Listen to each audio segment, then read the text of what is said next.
So this is the 2023 ASUS ROG Zephyrus X13. I think this is quickly becoming one of my favorite thin and light notebooks of 2023. In fact, I actually preferred in some ways to the Zephyrus G14 because ASUS fixed one problem that I had with the previous issue, and that was heat. This runs significantly cooler and more consistent than the previous version, along with the G14 that's currently on the market today. Now the design is very unique. There's not a lot of laptops that look like this, and they crammed all this performance in a very thin and light 13-inch form factor. In fact, when you touch the top of this laptop, the lid itself has a cool diagonal lines going across the middle, but it feels different. Like it has this ribbed feeling, kind of like ribbed for your pleasure, you know? And there's just enough ports on here that you can pretty much connect anything you want to without needing a dongle.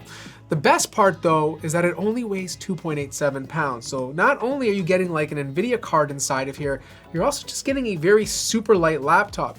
On the left-hand side, you have the ROG or XG Mobile Connect port.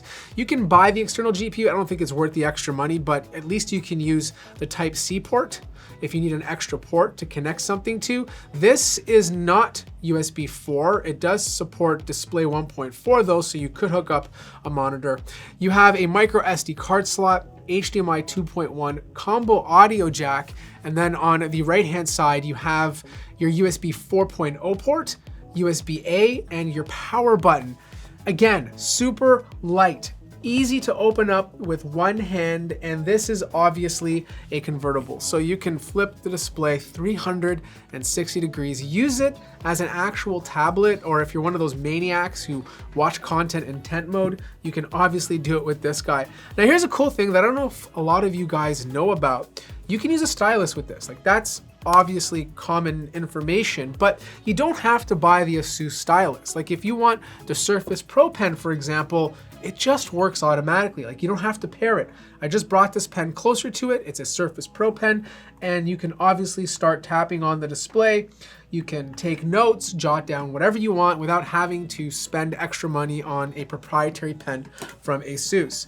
The keyboard is fantastic. Like it just feels so good to type on. The travel distance is nice and clicky. It has good actuation. There's a little bit of keyboard flex in the middle, but it's not really going to disturb you. You have a very good amount of backlighting. I think there's 3 different levels. There's no RGB obviously, and because this is a black keyboard, it's very, very easy to see the white lights pop through.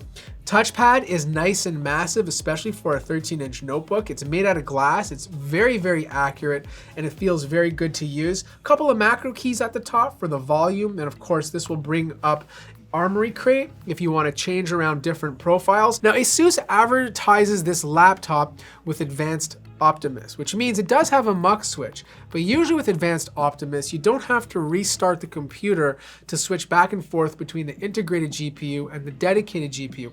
Unfortunately, you have to do it with this guy, even though they're advertising it with this extra feature. So just keep that in mind. Not a big deal, but Advanced Optimus usually means you don't have to restart the entire machine. The display. Now, this is one of my favorite features. It's 13.4 inches, so it's big enough, and because they're utilizing a 16:10 aspect ratio, you get that extra vertical space. The color accuracy is fantastic, the color gamut is really good, and the screen brightness is more than acceptable. Now, because this is a 2-in-1, they're not using a matte display like you'd find on a typical gaming laptop, which means you are going to get a little bit of reflection on the display if you're around a light source. It is touch, like I mentioned before, and it does have a high refresh rate of 165 Hz. It's also dynamic, which means if you have it unplugged from the wall, it will automatically switch to 60 Hz to save some battery life. But obviously you can change this if you want it to be 165 Hz the entire time. The webcam is 1080p, so you get better fidelity if you're doing a Zoom call or you're actually gaming, but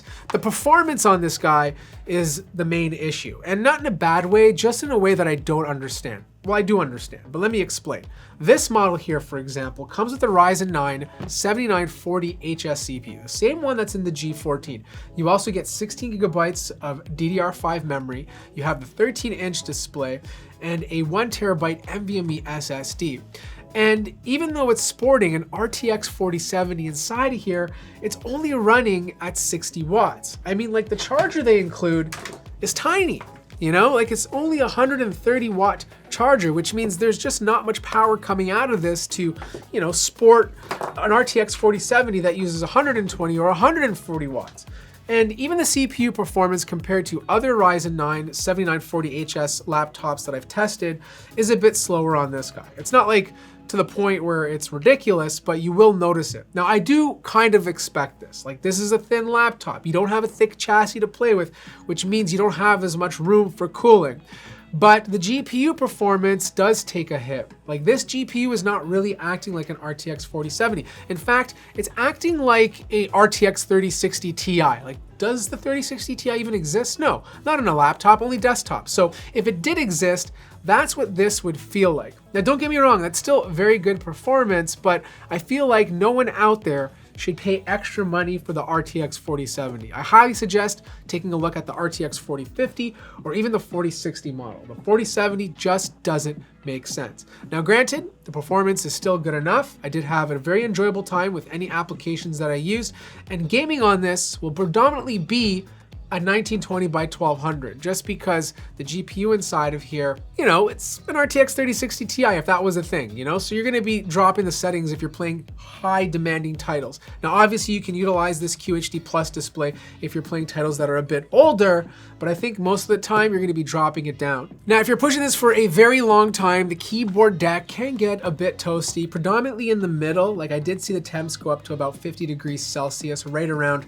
over here, but the outsides where your hands are mostly for gaming stay relatively cool. Fan noise is always on. Like, this is a thin laptop with an RTX 4070 inside. Even on silent profile, fan noise was well into the 40s, so expect to hear fans at all times. Actual CPU temperatures are pretty good. In fact, they're actually better than the ASUS G14. They always stayed in the 80s.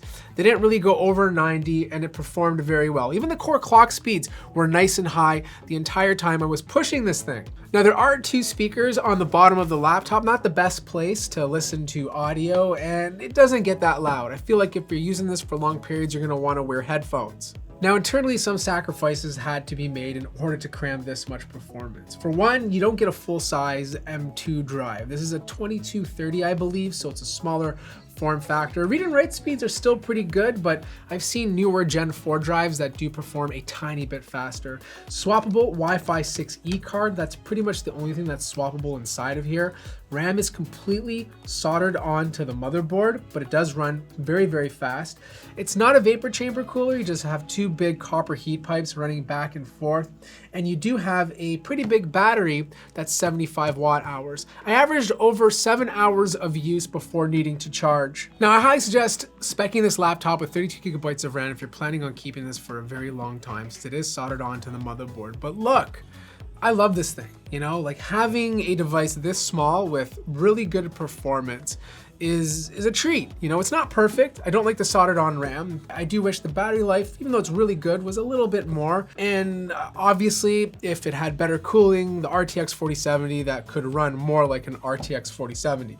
Which brings me to my suggestion. If you're planning on buying this guy, don't even look at the 4070 model. It just doesn't make sense if it's running at 60 watts. Ideally, 4050 would probably be the sweet spot, but if you want like that little bit of extra performance and don't mind paying a tiny bit more, then maybe go for the 4060, but buying the 4070 is just not worth it in a chassis this thin. Either way, I love this thing. If you have any questions, a link to this will also be available in the description down below. Like the video if you liked it, subscribe if you haven't already, and I'll see you guys in the next one.